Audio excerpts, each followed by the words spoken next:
Bueno, hoy les voy a hablar sobre un caso que se llama el otaku asesino.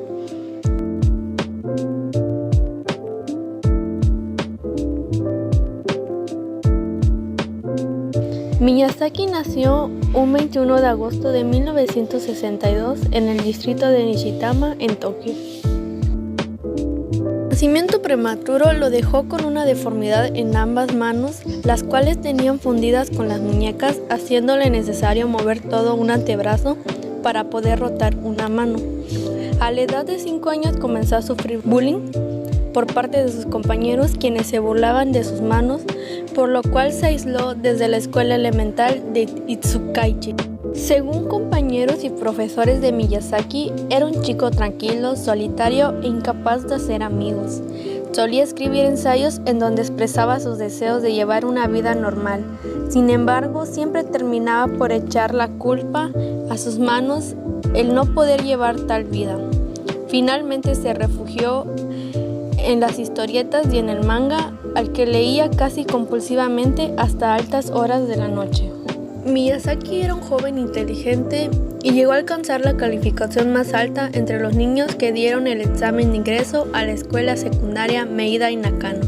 Por 3 años dedicó 2 horas diarias al estudio. Posteriormente sus calificaciones comenzaron a caer y su interés en el estudio decayó, por lo que en vez de dedicarse a estudiar se abocó a dibujar cómics. Debido a su alto conocimiento del idioma inglés, planeaba ingresar a la Universidad de Meiji. Para trasladar su ingreso, quedó entre los últimos puestos de postulantes, por lo que desistió de la universidad y comenzó a estudiar fotografía para luego graduarse en 1983 como técnico en fotografía. Esto le garantizó el ingreso a una imprenta de un conocido de su padre. A mediados de la década de 1980, Miyazaki se mudó a la casa de sus padres y compartió una habitación con su hermana mayor. La familia de Miyazaki era muy influyente en Itsukaichi y su padre era dueño de un periódico de distribución local. Sin embargo, el estatus de su familia no influyó mucho en Miyazaki, quien parecía precipitarse dentro de sus problemas y fantasías que ya habitaban en él. Poco después, Miyazaki recibió de regalo un coche. Al ser arrestado, dijo que sus padres reemplazaban el amor por cosas materiales y que ellos no hubieran escuchado sus problemas, lo habrían ignorado. También confesó que en esa época comenzó a contemplar la idea del suicidio. En cuanto a sus relaciones familiares, sus 2 hermanas menores lo rechazaban, mientras que su abuelo Sokichi era el único que parecía poner interés en él. Al mismo tiempo, su sexualidad comenzaba a florecer. Evitaba el contacto con mujeres de su edad porque se sentía sexualmente inferior. De acuerdo a un compañero de secundaria, Miyazaki padecía de un complejo de pene pequeño que le impedía entablar una relación con una mujer adulta. Sin embargo, su apetito sexual era elevado a tal punto que aprovechaba los partidos de tenis de la universidad para fotografiar las entrepiernas de las jugadoras para utilizar luego dichas fotografías con fines meramente onanistas. En 1984, cansado de consumir pornografía para adultos, comenzó a consumir pornografía infantil. En mayo de 1988, un hecho trascendental ocurriría en la vida de Miyazaki. Su abuelo, la única persona con quien él sentía afinidad, falleció. Luego de ser cremado, Miyazaki consumió parte de las cenizas en un impulso por retener una parte de él. La muerte de su abuelo también lo alejó de su familia. En un incidente, una de sus hermanas menores lo atrapó espiándola en la ducha, por lo que le gritó para que se fuera. Miyazaki, en cambio, montó en cólera, la atacó tomándola del cabello y golpeándole la cabeza contra la pared del baño. También agredió a su madre, quien cuando se enteró del incidente le reclamó que pasara más tiempo trabajando que con sus videos. En la tarde del 22 de agosto de 1988, Mari Kono, de 4 años de edad, desapareció luego de salir a jugar con una amiga. Tras no encontrarla, su padre la reportó como desaparecida a la policía de Saitama. Mari Kono había sido engañada por Miyazaki quien le ofreció un paseo en su Nissan Langley negro.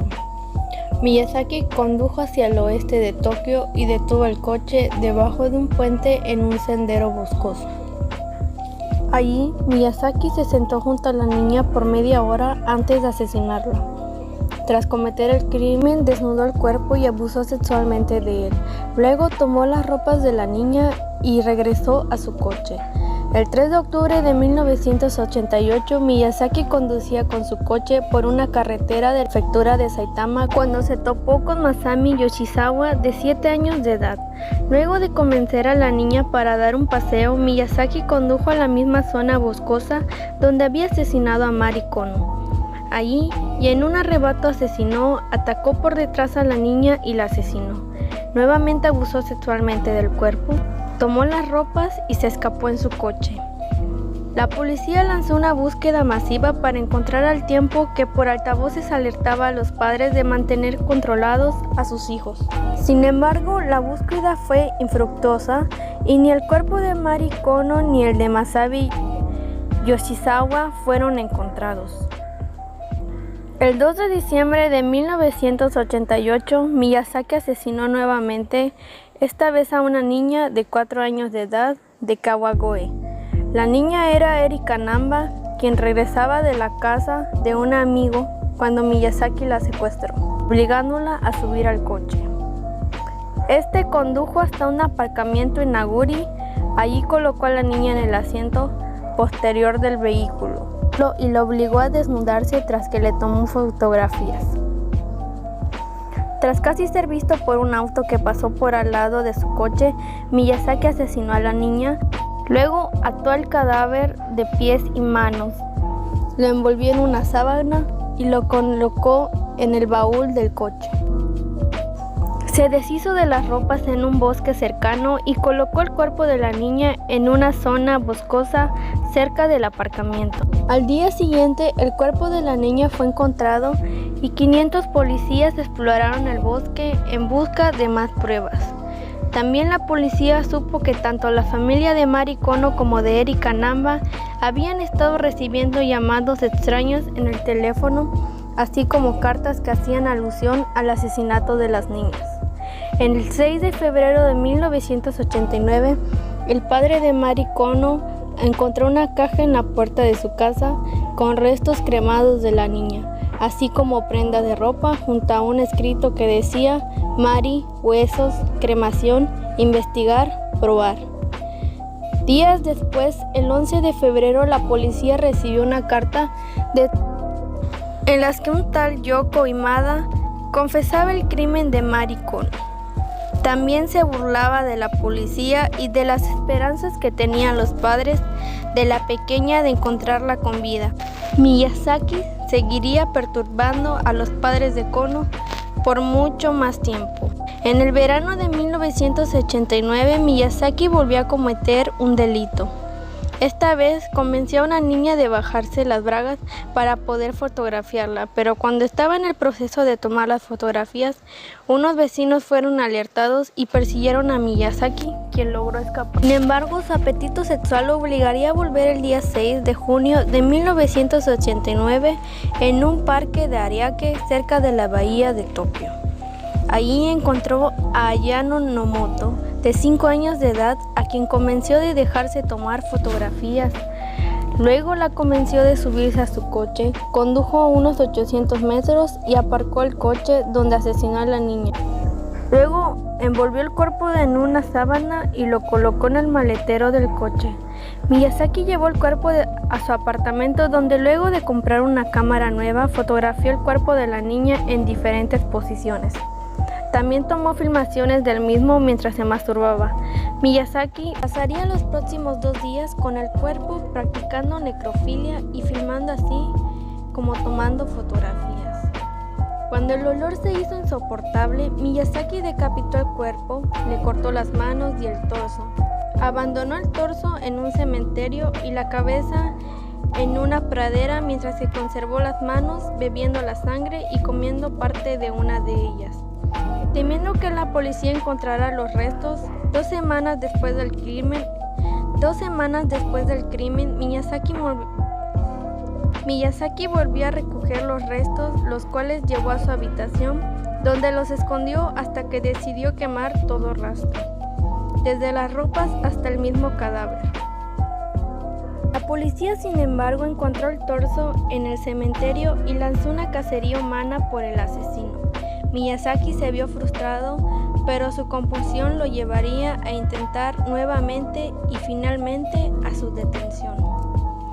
El 23 de julio de 1989, Miyazaki conducía por Hachioji cuando vio a dos hermanas jugando. Detuvo el coche y les ofreció tomarle unas fotografías. La hermana mayor corrió asustada y fue en busca de su padre. Mientras tanto, Miyazaki desnudaba y fotografía a la niña más pequeña.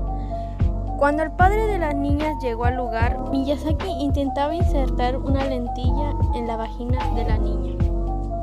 El hombre logró alcanzar a Miyazaki y lo tiró al suelo, pero este logró escapar, aunque sin el coche.